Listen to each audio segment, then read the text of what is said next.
Ladies and gentlemen, I'd like to call the meeting of the Lowell City Council to order. Please join me in the council prayer. Dear God, today as the session opens, we pray that your presence will be before us and everyone who serves in the decision-making process of our city. We pray for direction which will lead our city to be strong and unified. May we continue the legacy of our founders. May we be granted this day the wisdom to make decisions which will be for the good of our city.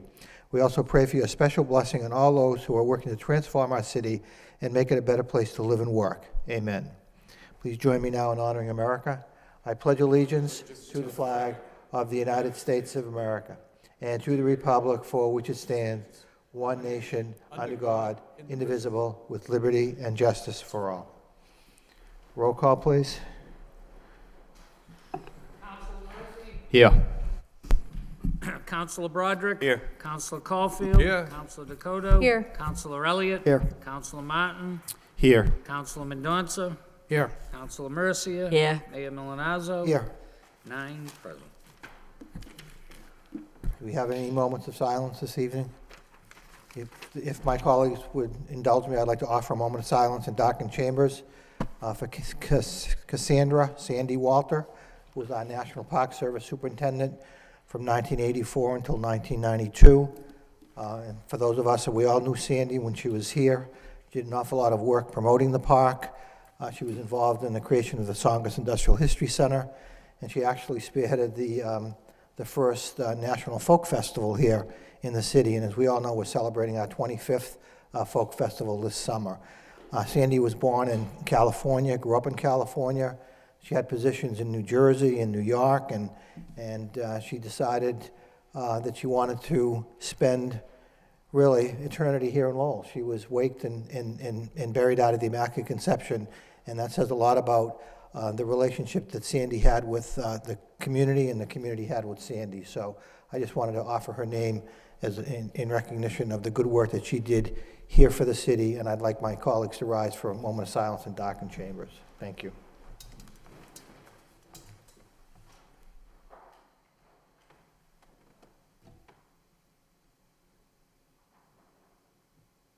May she rest in peace.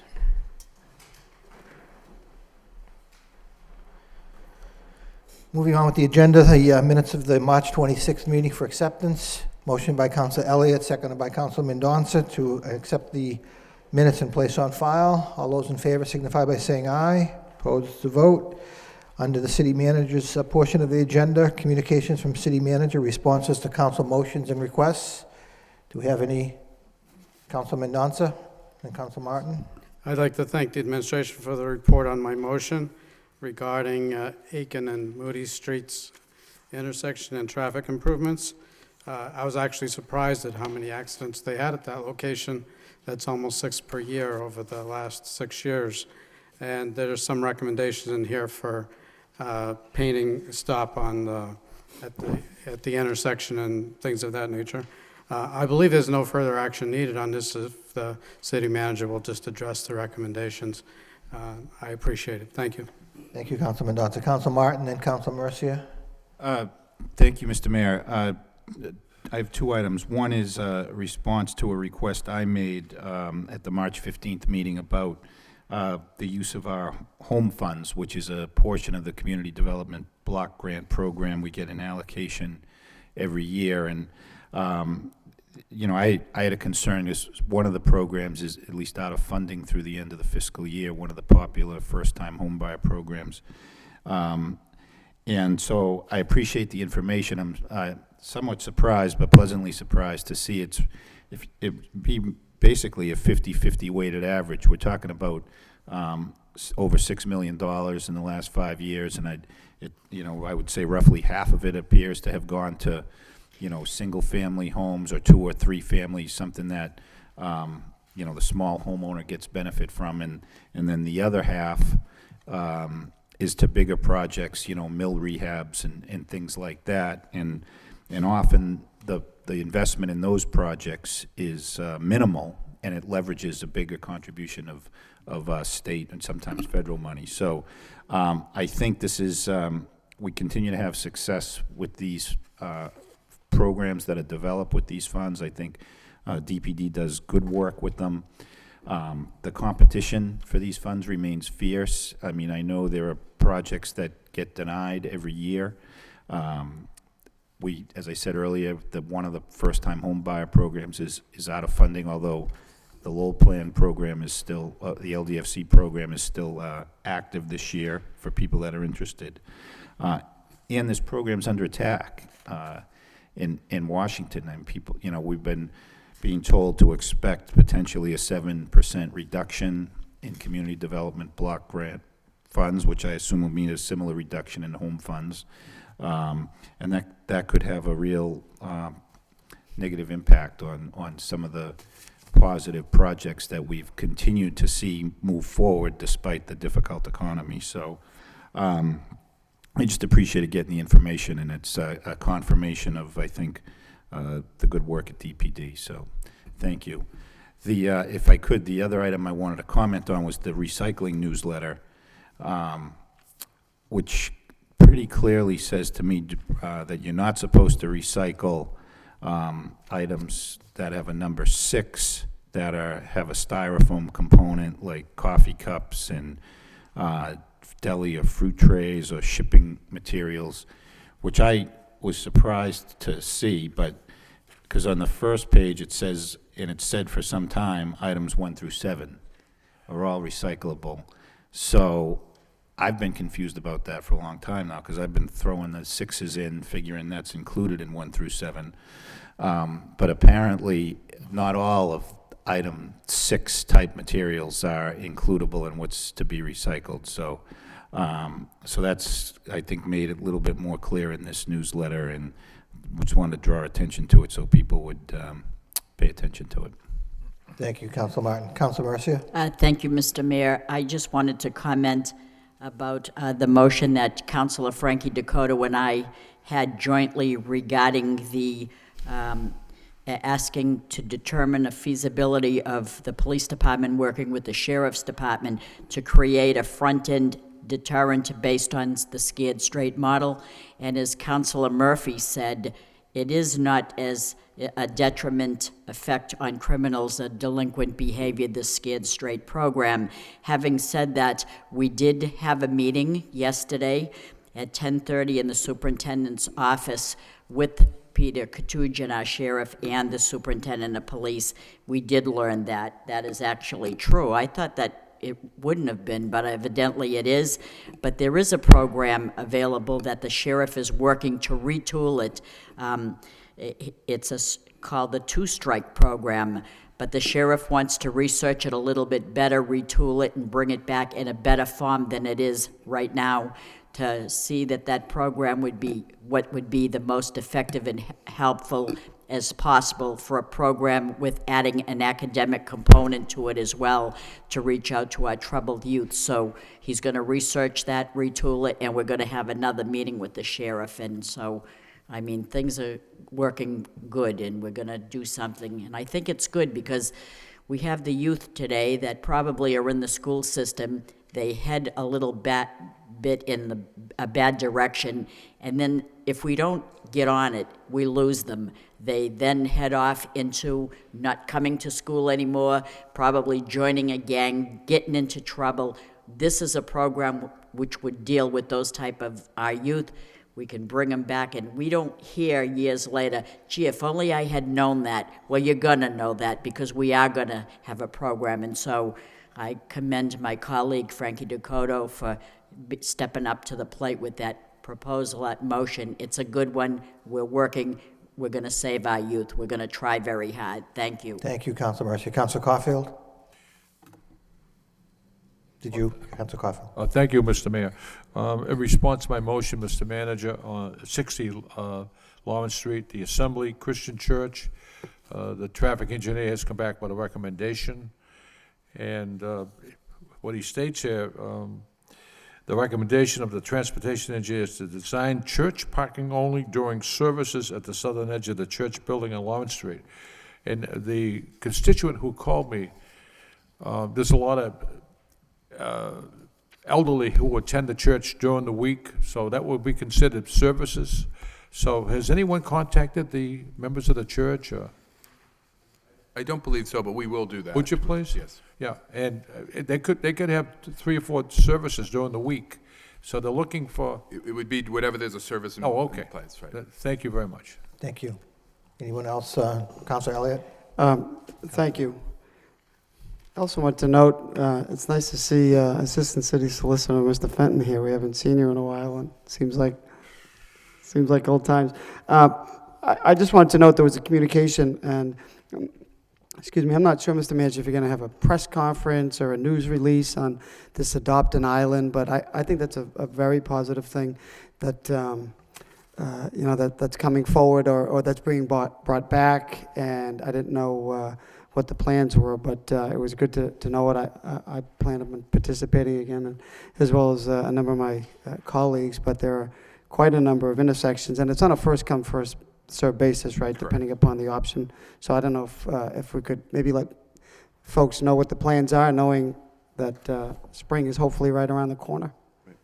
We are planning an outreach Okay. in early April to get the word out as the weather gets a little bit warmer and people are thinking a little bit more of some gardening, getting them out there. And it is a great program, and one that we felt really should get re-energized. A number of the islands that were adopted in the past had sort of fallen by the wayside, and we didn't really stay on top of that. On the other hand, I know that a number of people sitting in this room had adopted islands years ago and had kept them up, but we wanted to make sure everything was brought back, and that gave some new people an opportunity to participate in the program, as well as holding on to the people that had kept their islands up. So we will be doing some outreach and some press conferences or press Right. alerts on that. So thank you. Okay.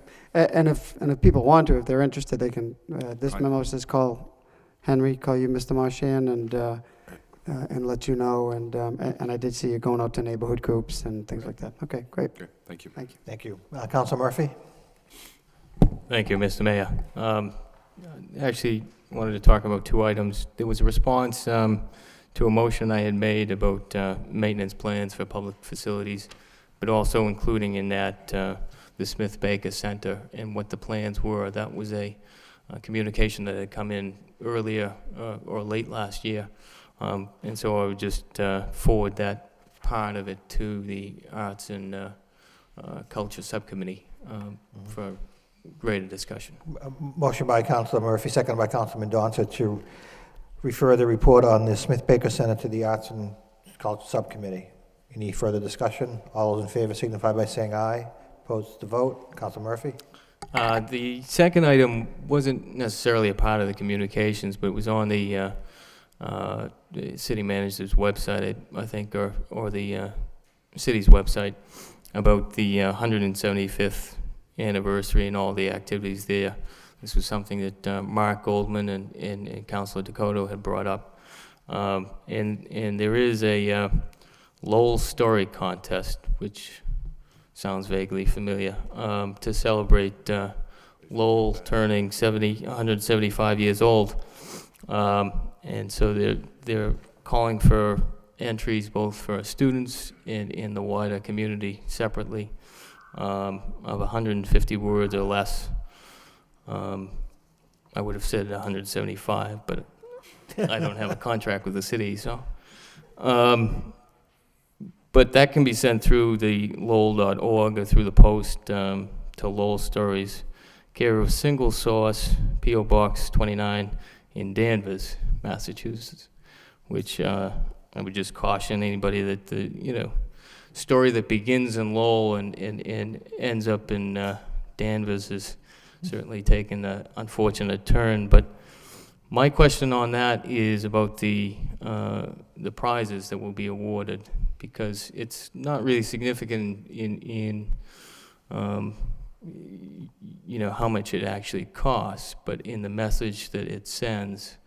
Again, it's for certificates downtown, to the restaurants downtown. And of course, there's many stories to be had across the city. And so it's just to make the manager aware of that, and that I think it ought to, the message ought to be that if you are trying to get stories from all across Lowell, that it ought to be for the benefit of restaurants all across Lowell. I will look into that and see how we can expand that. It should be expanded across the entire community. Thank you. Thank you, Councilor Murphy. Anyone else on communications from the city manager? Hearing none, motion to accept the communications placed on file by Councilor Mercia, seconded by Councilor Martin. All those in favor indicate by saying aye. Opposed to vote. Next item on the agenda is a communication from the manager accepting the resignation of Stephen Geary from the Zoning Board of Appeals. Let me just quickly read. The letter acknowledges receipt of your letter dated December 14th. This letter is actually addressed to Mr. Geary from the city manager. I am filing your resignation and its acceptance thereof in the state with the city clerk as required by law, and also forwarding copies as a communication to the city council. Accept the communication placed on file by Councilor Caulfield, seconded by Councilor Elliott. Any discussion? Councilor Caulfield. Yes, thank you very much, Mr. Mayor. I've known Stephen Geary for a number of years.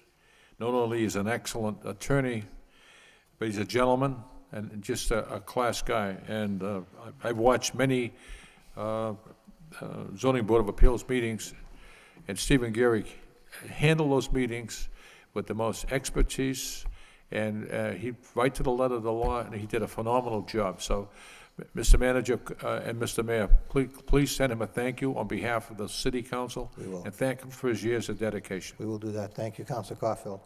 Councilor Martin.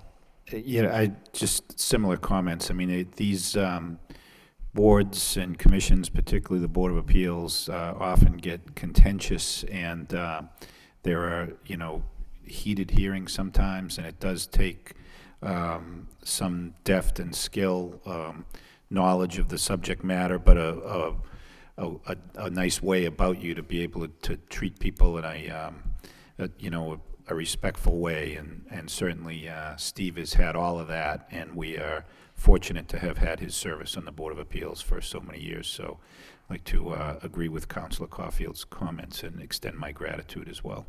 Thank you. Thanks.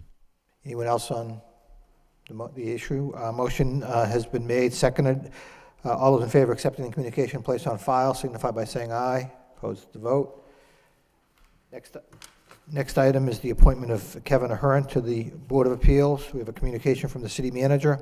Pursuant to the authority specified in the Mass General Law, Chapter 40A, Section 12, and the Code of the City of Lowell, Article 2, Section 9-3, it is with pleasure that I am appointing Kevin Ahern, 40 O'Hare Way, Lowell, as a member of the Board of Appeals, which term expires March 29, 2016, or at such time thereafter until a successor is appointed and qualified.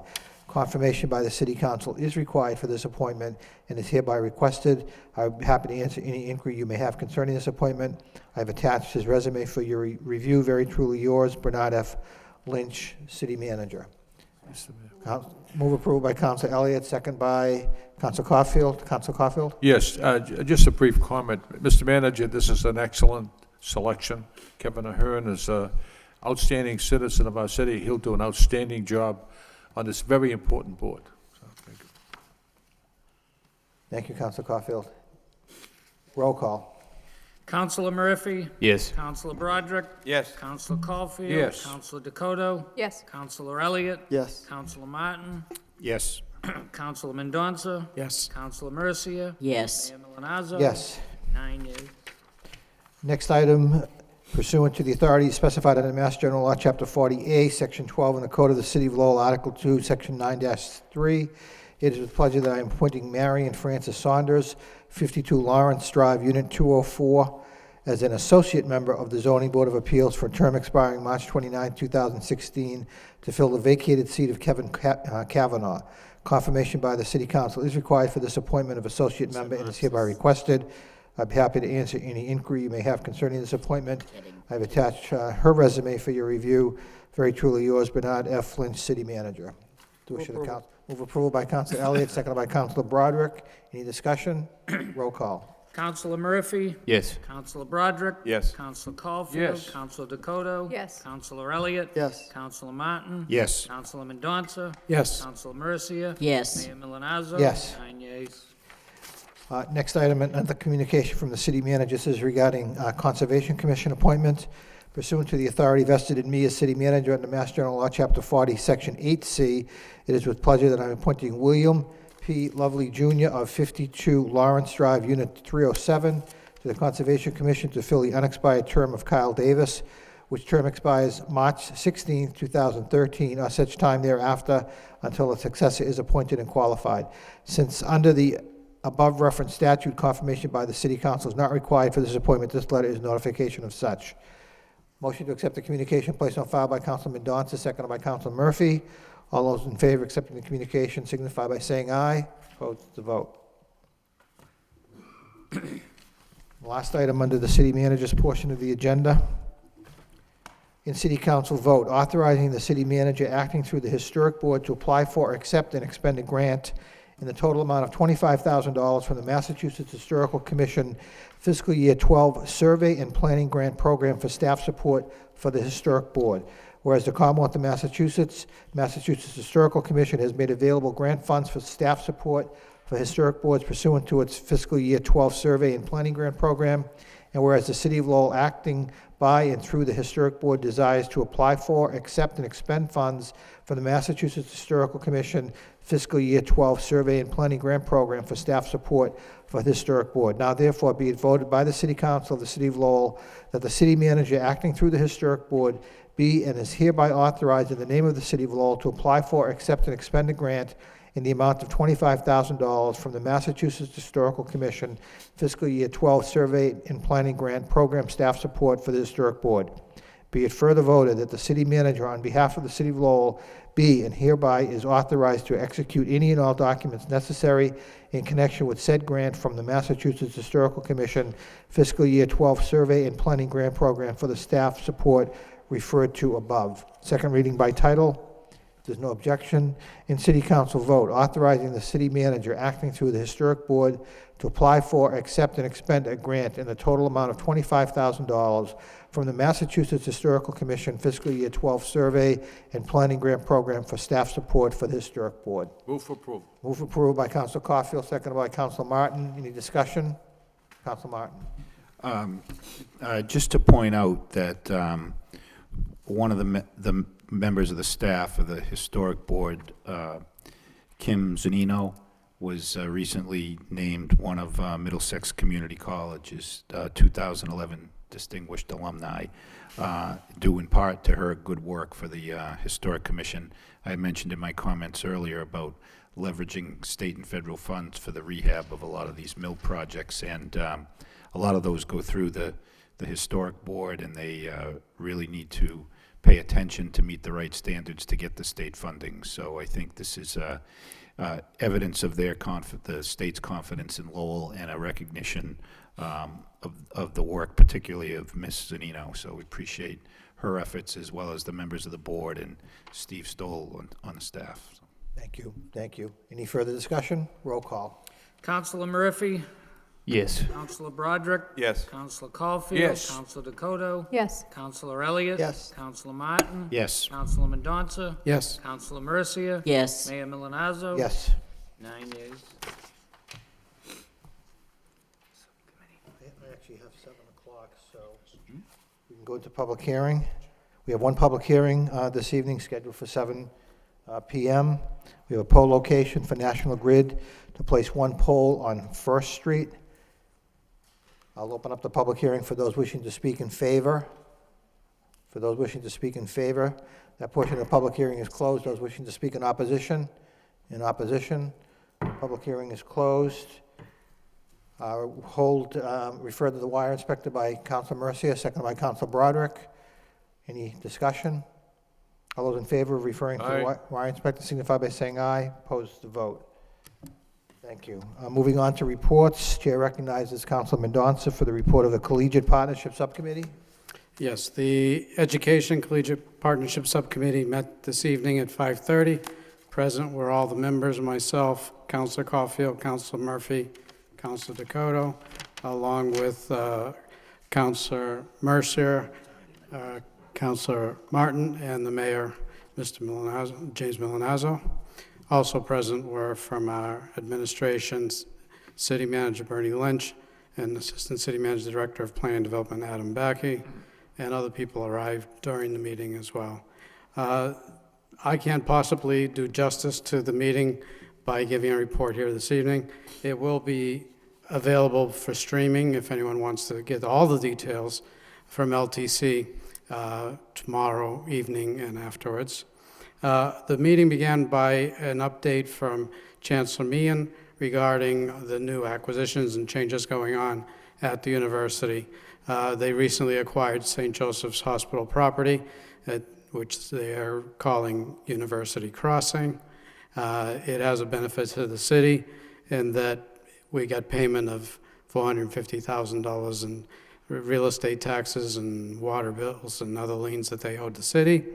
The Acre neighborhood is benefiting by the relocation of the University Police Department from the Pawtucketville campus over into this University Crossing building. So it works both for the neighborhood and the Acre. It also works for the university in that they needed the space. Everyone can see the construction's ongoing on the Emergent Technology and Innovation Center. There's about $75 million worth of construction going on. That adds to construction jobs and certainly will help the local economy once it's done with new jobs that are created there. There will also soon be a groundbreaking of the Health Science and Services Center on the South Common, South Campus, which is another new building going up, another $40 million investment in Lowell. He also said that there are plans to, at some point, build a parking garage over on the West Campus as the additional buildings are considered and to provide for the needs of the students. So there's lots of activity going on. Obviously, we can see it by the construction that's going on, and the construction that's about to begin. The meeting then continued with a report from other representatives of the university. One of the things that's been perceived is that there's not much activity by students in our downtown and our economy, so that they took the initiative to look into community engagement by the university staff and university students. Mr. Siegel from the university reported that they're working with nonprofits, the Chamber of Commerce, and National Park programs to get people more, and their students to get more involved in the downtown. They did last year have the U-Card program, which they rolled out, and there was some success, but there's also some identified problems with it that they're working to resolve and improve the program. There's lots of programs for students due to a grant the university received from the DePeche Foundation, $5 million over 5 years. It's supposed to target Lowell and Lawrence with creating social internships, in the sense, interpreneurship's for students to try and improve the local environment in both cities. We also heard from Robin Toff, who is also a representative from the university at the Center for Family Work and Community. They're also working on programs to get their students involved in the local economy and local nonprofit groups. They had a program with CTI to prepare tax forms. They've also created a community clearinghouse, which is an opportunity for businesses and nonprofits to let the university know of service opportunities where the universities could provide service to the city.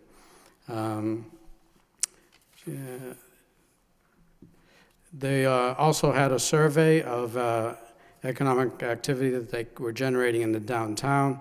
As a result of their survey, they found that 90% of their faculty visited downtown on a regular basis, and 85% of their students. And based on what each one would expend in each visit, they're estimating that there would be about $10 million in spending over the course of a year from students and faculty. And those are just some of the highlights of what happened at the meeting.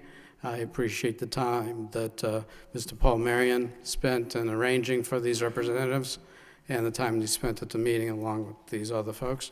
And I would welcome any additional comments from the members of the subcommittee that would like to add to what I have said, or anyone else that was in attendance at the time, since there were so many details, including providing us several reports on paper and the results of the study that they had for all the counselors.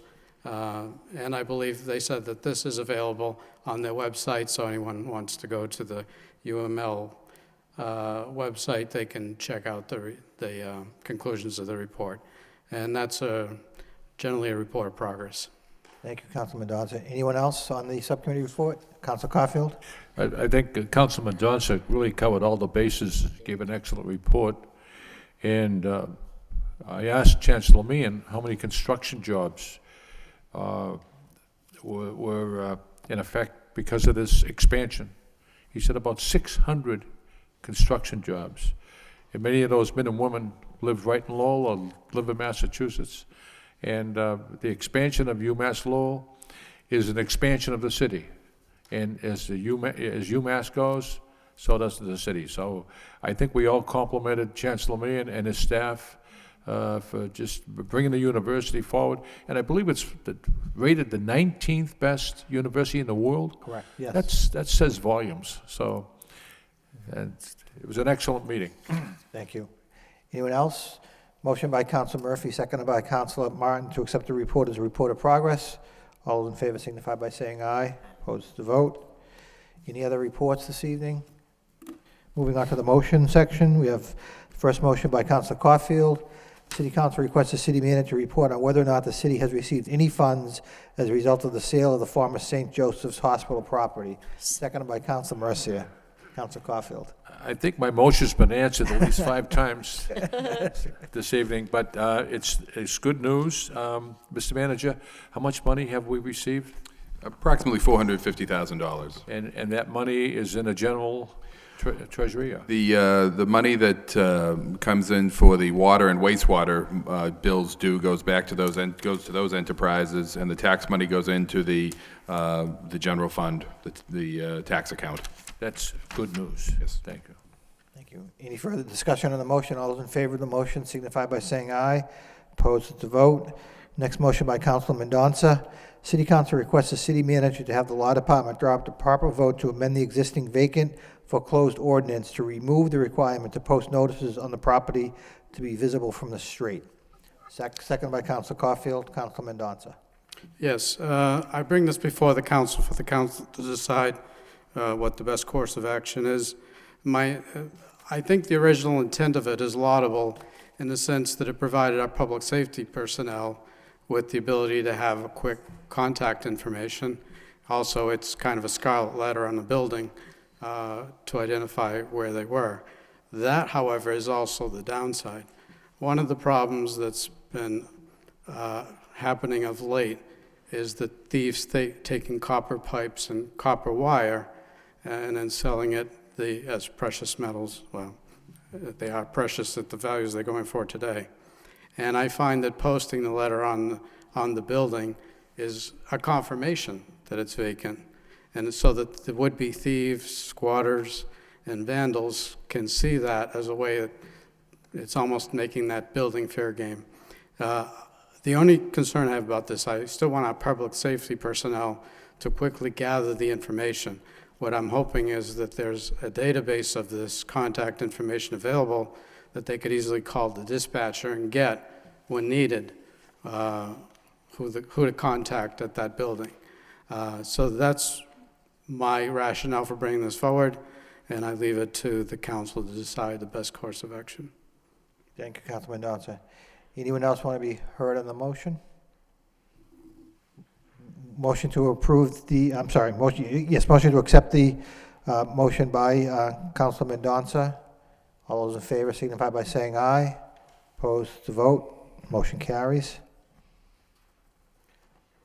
Next motion, last motion of the evening by Councilor Elliott. City Council requests the city manager report on the status of the Amoresco contract seconded by Councilor Broderick.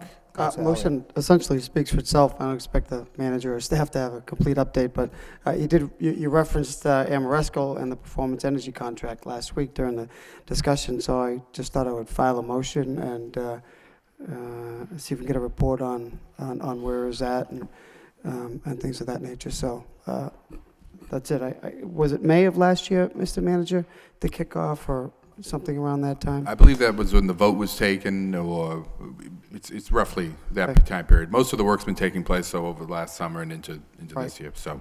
Okay, thank you. Councilor Mercia? Thank you. I'm not on that motion, but lastly, I would like to say, not that I need to have the last word, but I'd like to offer congratulations to the students of the Stocklosa School. Last Thursday, they won the Knowledge Bowl, and I think that's quite a Thank you. complimentary to Can we the... just back the bus up for 1 minute and take a vote on Councilor Elliott's motion? Oh, I'm sorry. That's all right. All those in favor of Councilor Elliott's motion signify by saying aye. Opposed to vote. Yes. And thank you, Councilor Mercia, for bringing Thank that you. up. Thank you. Motion to adjourn by Councilor Elliott, seconded by Councilor Murphy. All those in favor signify by saying aye. We stand adjourned. Thank you. Congratulations.